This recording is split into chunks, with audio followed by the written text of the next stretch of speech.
The email came in at 9:14 on a Tuesday. Subject line: Exciting next step. Action required. Marla Keene was CC'd. Gideon Park from HR sent it. 3 sentences. My contribution was recognized. My title would change to Senior Operations Lead. Signature required within 48 hours. I opened the offer letter, then the calendar invite at the bottom. Promotion decision meeting, the following Thursday, marked informational. The calendar block had been created at 11:48 p.m. the previous Friday. Not 2 weeks ago, when Marla told me they'd been discussing this for a while.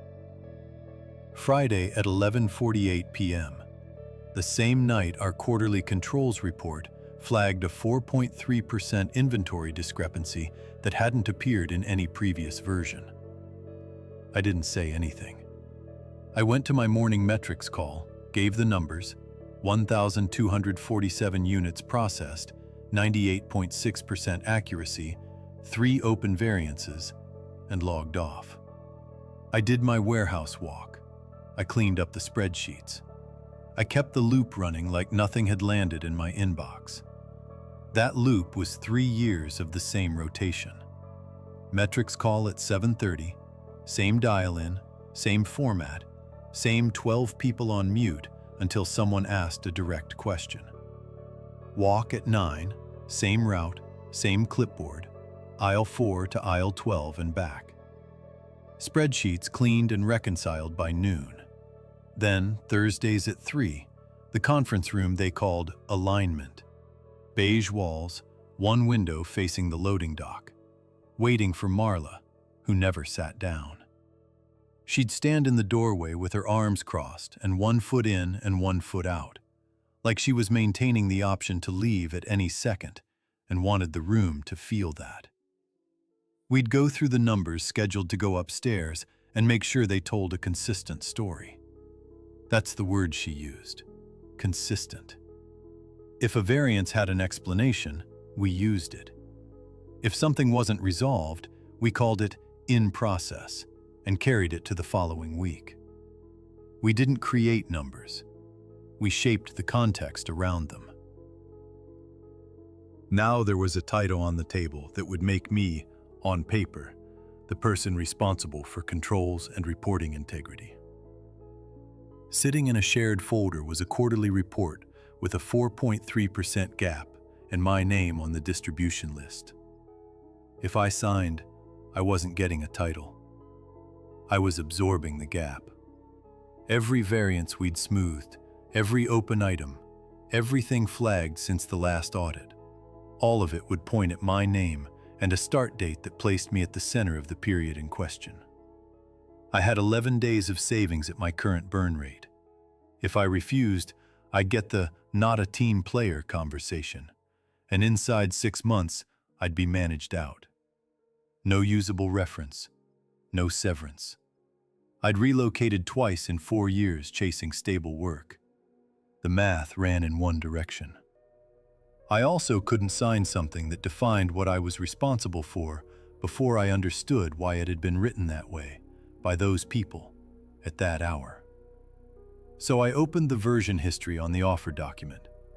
Most documents don't show much there. Autosaves, a formatting fix, a name corrected after a transfer. This one had 14 versions logged in a 10-hour window. I printed the list on the shared floor printer, walked down to pick it up myself rather than wait for someone to drop it on my desk, folded it in half, and put it in my jacket pocket. Then I went back to my desk and opened each version in order. The 7:22 p.m. version had a standard accountability clause. 1 paragraph, broad language about role expectations and coordination. The kind of boilerplate that appears in every offer letter at this level. The 9:58 p.m. version had a new section. 6 sentences. The key line: the Senior Operations Lead is accountable for controls integrity, reporting accuracy, and the implementation of corrective actions for any identified discrepancies. That language wasn't in the 722 version. It appeared complete, fully formed in the 958 version. saved under Gideon's login. 2 hours before the controls report sent its internal alert. 1 hour and 50 minutes before the calendar block appeared. The clause had been drafted while the problem was still being identified internally. This wasn't a promotion that included expanded accountability. It was a liability transfer that needed a promotion as the delivery mechanism. The title was the envelope. The clause was what was inside it. I pulled the building access log next. My warehouse auditing credential reaches across the system without a special request or a visible flag. Marla's badge scanned into the executive floor at 11:31 p.m. on Friday. The executive floor runs a separate workstation that logs document sessions off the main network. Gideon's session opened on that workstation at 11:48 p.m., 17 minutes after Marla badged in. The session ran 22 minutes. The calendar block was created at 11:48. The new clause version saved at 11:51. They were in the same room.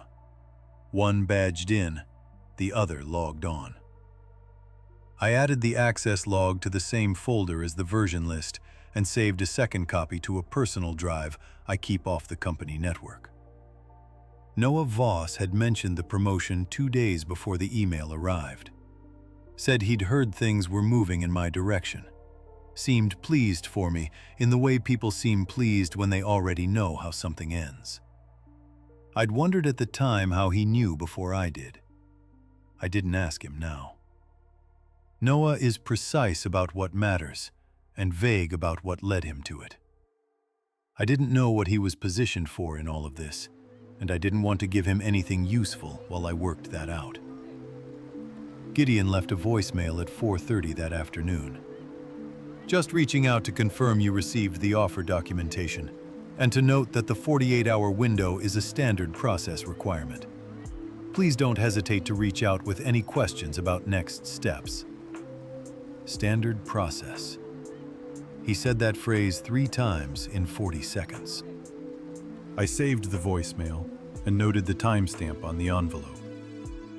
I wrote the response that evening, 4 drafts, about 2 hours. The first version was too direct. I could see it reading as an accusation. The second was too hedged, the kind of language that signals you know something without saying what. The third was close. The fourth version was 214 words. I addressed it to Gideon, CC'd Marla, and put the internal audit inbox on the same CC line as the others. No explanation, no note calling attention to it. The email said I was glad to accept the role. It said that before signing, I wanted to flag one item for clarification. Specifically, the Controls Accountability Clause added in version 9 of the offer document, and confirm whether it was intended to apply retroactively to reporting periods prior to my title change date. I noted I was attaching the version history log and the building access record from Friday evening as supporting context, and sharing both with internal audit as standard documentation hygiene for any role carrying expanded accountability scope. I did not use the word trap. I did not reference what I suspected or how the timeline read to me. I said clarification. I said accurate documentation. I said standard documentation hygiene. I sent it at 8:47 p.m. I closed the laptop. Before bed, I checked the folder one more time, confirmed the access log was saved in 2 separate locations, and wrote the version numbers on the notepad I keep in my desk drawer. Then I went to sleep. The next morning, I ran the full loop: metrics call, walk, spreadsheets. At 10:15, I passed Marla in the hallway outside alignment. She was talking to someone from procurement and glanced at me without breaking the sentence. Nothing changed in her face. I kept moving. 3 days later, Gideon called. Live call, no voicemail. Same careful register, but the sentences were shorter. He said there had been some confusion around the clause language and that they were revising the documentation before finalizing. He asked if I could hold the signature a few more days. I said of course. I had that exchange confirmed in writing within 10 minutes, time and date included. The revised offer came 6 days after that. The controls clause was gone. The title was unchanged. There was also a one-time transition adjustment, $4,800, described as support for the onboarding period. I looked at that number for a while. Then I signed. 3 weeks later, I submitted an internal records access request for the updated quarterly controls report. The 4.3% discrepancy had been reclassified under systemic process variance. No named owner. No individual assigned to the corrective action. I printed that page, added it to the folder behind the version history and the access log, and put the folder in the bottom drawer of my filing cabinet at home. I still work there. Marla still stands in doorways. Gideon still speaks in full policy sentences. Last week, Noah mentioned he'd heard that Marla's project audit had been escalated to a higher review level. He remembered the detail precisely. My title badge is in the top drawer of my desk. I clipped one corner, started fitting it to the lanyard clip, then stopped. It's been in that drawer for 6 weeks. I don't wear it. I don't throw it away.